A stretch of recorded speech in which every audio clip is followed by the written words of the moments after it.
ഈ മതസൗഹാർദ്ദം നമ്മുടെ കേരളത്തിന്റെ ഒരു വലിയൊരു സ്ട്രെങ്ത് ആയിട്ടാണ് പറയുന്നത്. പക്ഷെ ഈയിടെ ആയിട്ട് അത് തകർക്കാൻ വേണ്ടി ഒരു കൂട്ടം ആളുകൾ ശ്രമിക്കുന്നതായിട്ട് നമുക്ക് പലപ്പോഴും തോന്നാറുണ്ട്, പല പല ചെറിയ വലുതായിട്ടുള്ള ഇൻസിഡന്റുകളിൽ.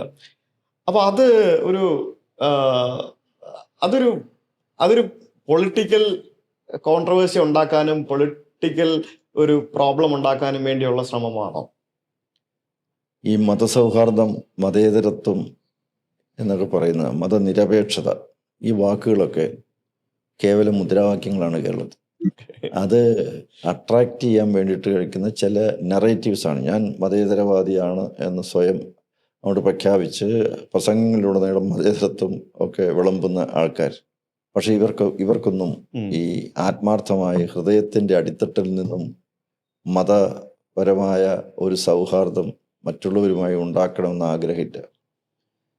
കേരളത്തിൽ ഹിന്ദുക്കളും ക്രിസ്ത്യാനികളും മുസ്ലിങ്ങളും ഒരുമിച്ചാൽ, ഒന്ന് ആലോചിച്ച് ഞാനൊരു ഇത് പറയുകയാണ്, അവർ മുഴുവൻ അങ്ങ് ഒരുമിക്കുക. മതത്തിൻ്റെ വേലിക്കെട്ടുകൾക്കപ്പുറത്ത് ഒരുമിച്ച് നിൽക്കുകയാണ്, സൗഹാർദ്ദം ഊട്ടി ഉറപ്പിച്ചു എന്നിരിക്കട്ടെ. ഇവിടെ പിന്നെ കോൺഗ്രസിന് CPM പിന്നെ എന്താ പറയാനുണ്ടാകും? എന്താ അവരുടെ കഥ കഴിയും? മനസ്സിലായോ? അപ്പോൾ ഇവരെ തമ്മിൽ എന്തെങ്കിലുമൊക്കെ പറഞ്ഞ് അങ്ങോട്ടും ഇങ്ങോട്ടൊക്കെ ഒരു വിദ്വേഷം ഉണ്ടാക്കി അകറ്റുക എന്ന് പറയുന്നത് CPMൻ്റെയും കോൺഗ്രസിൻ്റെ ആവശ്യമാണ് കുറേ നാളുകളായിട്ടത്. അതുകൊണ്ടാണ് കേരളത്തിൽ ഈ വർഗീയ കലാപങ്ങളെക്കുറിച്ച് അന്വേഷണം നടത്തിയിരിക്കുന്ന ജുഡീഷ്യൽ എൻക്വയറി കമ്മീഷൻ റിപ്പോർട്ടുകളുണ്ട്. ഈ റിപ്പോർട്ടുകളിലൊക്കെ CPMനെയും കോൺഗ്രസിനെയും കുറ്റപ്പെടുത്തിയിട്ടുണ്ട്.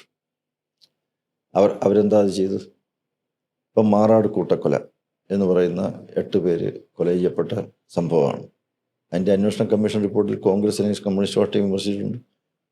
നിയമസഭയിൽ അന്ന് മുഖ്യമന്ത്രി AK ആൻ്റണി എഴുതി കൊടുത്ത മറുപടി പറയുന്നുണ്ട്, ഇത്ര 35 മുസ്ലിം ലീഗുകാർ, 18 CPMകാർ, കോൺഗ്രസ്സുകാർ 21, ഇങ്ങനെ ഓരോരുത്തരും അതിൽ പങ്കെടുത്തവരുടെ പ്രതിസ്ഥാനത്തുള്ളവരുടെ ലിസ്റ്റ് പറയുന്നുണ്ട്. അപ്പോൾ ഇതിൽ നിന്ന് എന്താണ് വിധേയത്തിൽ കമ്മീഷൻ റിപ്പോർട്ട് 1965 തലശ്ശേരി വർഗീയ കലാപം തൊട്ടിങ്ങോട്ട് നോക്കുക, വിധേയത്തിൽ കമ്മീഷൻ റിപ്പോർട്ടിൽ എന്താ പറയുന്നത്? അപ്പോൾ ഞാൻ പറഞ്ഞത്, ഇവിടെ മതസൗഹാർദ്ദം ഉണ്ടാകണം എന്ന ആത്മാർത്ഥമായ ആഗ്രഹം ആർക്കുണ്ട്? എന്നെ സംബന്ധിച്ചിടത്തോളം ഞാൻ മതസൗഹാർദ്ദത്തിൽ അടിയുറച്ച് വിശ്വസിക്കുന്നതാണ്. എല്ലാ മതസ്ഥരും തമ്മിൽ സ്നേഹത്തോടും സൗഹാർദ്ദത്തോടും കൂടി കഴിയണം.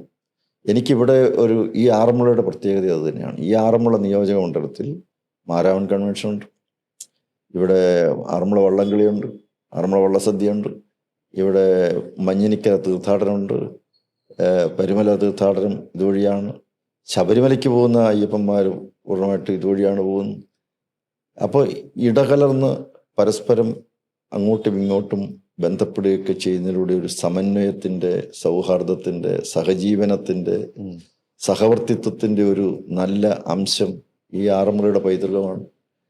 അപ്പോൾ അതെന്തുകൊണ്ട് സംഭവിക്കുന്നു? അതൊന്നും പറഞ്ഞ് പ്രചരിപ്പിച്ചിട്ടോ അടിച്ചേൽപ്പിച്ചിട്ടോ ഒന്നുമല്ല. ഇത് സ്വാഭാവികമായിട്ടുണ്ടാകേണ്ടതാണ്.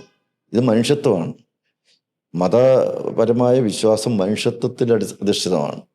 അപ്പോൾ എന്നെപ്പോലൊരാൾക്ക് ഒരിക്കലും ഒരു വർഗീയ വിദ്വേഷം ഉണ്ടാക്കുന്ന ഒരു പരാമർശം നടത്താൻ സാധ്യമല്ല. നാളിതുവരെ ഇപ്പോൾ ഓരോ വിഷയങ്ങൾ എടുത്തു കഴിഞ്ഞാൽ കേരളത്തിലുണ്ടായിരിക്കുന്ന മതത്തിൻ്റെ പേരിലുണ്ടായിരിക്കുന്ന സംഘർഷങ്ങളിലെല്ലാം ഞാൻ എപ്പോഴും ഒത്തുതീർപ്പിൻ്റെ ഭാഗത്ത് നിന്നുകൊണ്ട് ഒരു മേശയ്ക്ക് ചുറ്റും ഇരുന്ന് സംസാരിച്ച് ആ പ്രശ്നം പരിഹരിക്കാൻ വേണ്ടി മാത്രമേ ശ്രമിച്ചിട്ടുള്ളൂ.